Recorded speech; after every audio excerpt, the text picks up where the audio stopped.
Greetings, everybody. Today is Thursday, and we continue our daily Psalms for hope, and we're looking at, today, we're looking at Psalm 52. And this is a psalm that David wrote when this guy came to Saul and told him where David was.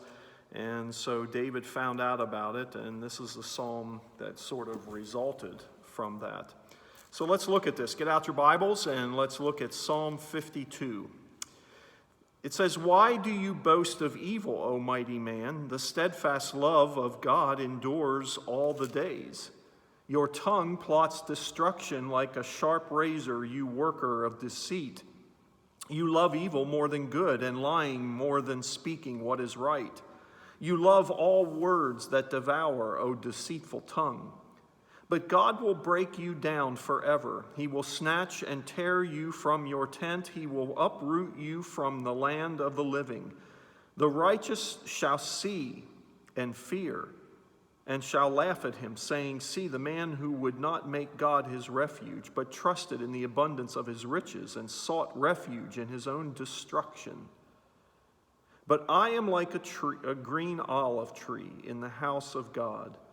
I trust in the steadfast love of God forever and ever. I will thank you forever because you have done it. I will wait for your name, for it is good in the presence of the godly." I love this. The picture that I get here is this, in Psalm, in verse 8, it says, "But I am like a green olive tree in the house of God," firmly rooted in the house of God. A green olive tree is rich and will produce its fruit. And the picture of that, just fully nourished, is one that I just couldn't get out of my mind when I read this. A fully nourished tree that gives its fruit in fullness. That's how David perceived himself to be in relation to his God. And what a good picture, what a great relationship that he had. It says, "But I am like a green olive tree in the house of God. I trust in the steadfast love of God forever and ever." I mean, this is a confident man in the midst of adversity, in the midst of these people plotting for his destruction. His refuge, his full and trusted refuge, was in his God.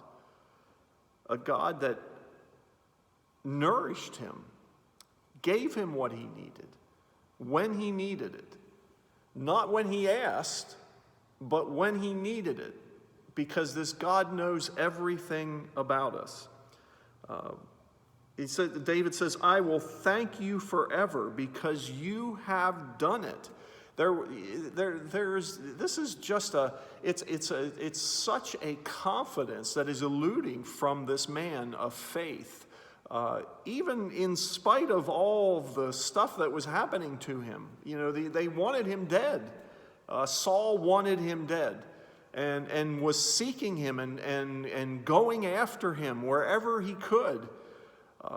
And then he's betrayed by people that he knew.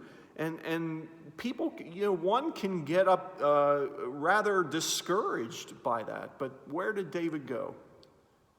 To his favorite place, to his Lord. And "I will thank you forever because you have done it. I will wait for your name, for it is good in the presence of the godly." It's just a tremendous confidence. I pray for that confidence. I pray that God would grant that to all of us, because it is the true measure of faith to have that much trust and confidence in this God that we serve. because Lord knows what is going on in our world right now, and may what be going on in your life right now. But to have this confidence, to have this trust is just remarkable, and certainly a worthwhile goal that we could have for ourselves. I am like a green olive tree in the house of God. I trust in the steadfast love of God forever and ever. May that be so for your life and also for mine, as we go about in a world of craziness, living our faith in that trust. God's blessings to you this day, and be a blessing whenever and wherever you can, and we'll see you the next time.